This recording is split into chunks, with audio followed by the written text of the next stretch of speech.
এই হইলো আলম ভাইয়ের মাছের হোটেল, যেখানে দেশি মাছ আপনারা পাইবেন এবং দেশি মাছগুলো একদম টাটকা বিলের মাছ। এনে হাজার হাজার মানুষজন ঢাকা শহর থেকে আপনার বিভিন্ন জায়গা থেকে যারা কিনা মানে দেশি মাছের খুঁজে আসে এবং অথেন্টিক দেশি মাছ খাইতে হলে আপনার এই আলম ভাইয়ের এই হোটেলে আইতে হইবে এবং হোটেলে আইয়া এই মাছটা খাইতে হইবে। এই দেন কত কত মানুষ, এর মধ্যে আমিও দর্শক গেলাম আমার বাড়ির পাশে। এখন আসি আসল ঘটনায়। শুক্র শনিবার বাদে ওনার হোটেলে এমনি ভিড় থাকে, আর শুক্র শনিবার তো কোনো কথাই নেই, মনে হয় যেন বিয়ার আয়োজন হয়েছে। জায়গা আজকে যেহেতু ওয়েদারটা একটু ভালো ছিল, বৃষ্টি বৃষ্টি বাবা ছিল, ভাবলাম যে একটু ওনার হোটেলতে খাওয়া দাওয়া করি। তো নর্মালি এই হোটেলে যাচ্ছে দেশি মাছের লেগে বিখ্যাত। আপনি দেশি এমন কোনো বিলের মাছ নাই যেটা আপনি এই হোটেলে পাবেন। শুধু মাছ পাবেন এমনও না, একদম সামনে দাঁড়ায় থেকে আপনি দেখা নিজে বাইজা নিতে পারবেন এমন ব্যবস্থাও আছে। টমেটো কাঁচা মরিচ একদম মিক্স করা থাকে, এদের মধ্যে জাস্ট খালি মাছটা মিক্স করে যেন সেটার মধ্যে আপনারা সাথে সাথে ফ্রাই করেন। এই যে এই বিলের মাছই তো এটা না ভাই, একদম জেনুইন বিলের মাছ। তারপর হচ্ছে আমরা কিছু মাছ অর্ডার করি, যেটার মধ্যে হচ্ছে বিভিন্ন ধরনের মাছ থাকে, হচ্ছে বিলের একদম অথেন্টিক বিলের কই, চিংড়ি, ছোট বাইম, বাইলা মাছ, আরো মানে নানান ধরনের মাছ থাকে। যদিও আমি মাছের এত বেশি নাম টাম জানি না। যাই হোক, একদম এই যে বিল দেখতেছেন, এই বিল থেকে জাস্ট খালি উঠায় আপনার সামনে কাটবো, কাইটে হচ্ছে আপনার সামনে ফ্রাই করে দিব।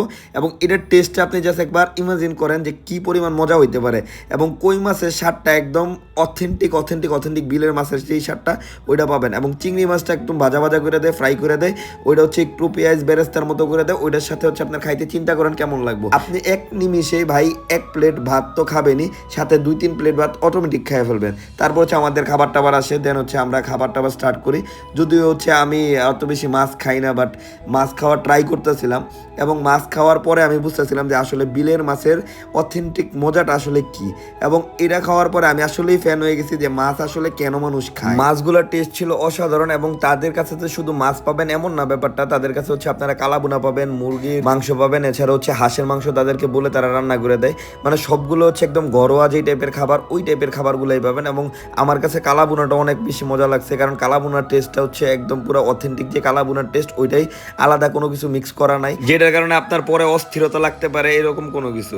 ওদের মাছ ভাত এবং হচ্ছে ওদের ডাউল সব কিছুই অসাধারণ। এবং ওদের চিংড়ি মাছটা তো মানে আপনি মুখে বললে বুঝবেন না যদি আপনি টেস্ট না করেন। তো আপনাকে এই মাছ খাইতে হইলো এখানে যাওয়াটা আমার মনে হয় অর্থিত। মানে হচ্ছে আপনি মন ভরে একদম পেট ভরে খাইতে পারবেন, মানে রিল্যাক্সে খাইতে পারবেন। এটা হচ্ছে টেস্ট আপনি নিজেই বুঝতে পারবেন। অথেন্টিক একদম মানে বিলের মাছ যে টেস্টটা না ওইরকম। যদিও আমি এত মাছ পছন্দ করি না, বাট এই মাছটা অনেক মজা ভাই। এবং লাস্টে হচ্ছে তাদের একটা ডাউল দেয়, যেটা কিনা আপনি 2-3 প্লেট ভাত খেতে পারবেন অনায়াসে। মানে এই ডাউল দিয়ে জাস্ট এত মজা ওদের, এই ডাউলটা এত ঘন থাকে, আপনি এটা না খাইলে জীবনও বুঝবেন না। আপনি হয়তো ভাবতেছেন আমি পাম দিতেছি রাইট কিছু একটা, বাট ভাই এটা ডাউলটা আসলে অনেক বেশি মজা। আপনি হচ্ছে একবার হলেও যাইতে পারেন, জাস্ট খাইতে পারেন মজা। আমি আপনাদেরকে জাস্ট সাজেস্ট করলাম ওনাদের বিলের যে মানে হচ্ছে মেনু কার্ডটা, ওইটাও আমি আপনাদেরকে অ্যাড করে দিলাম।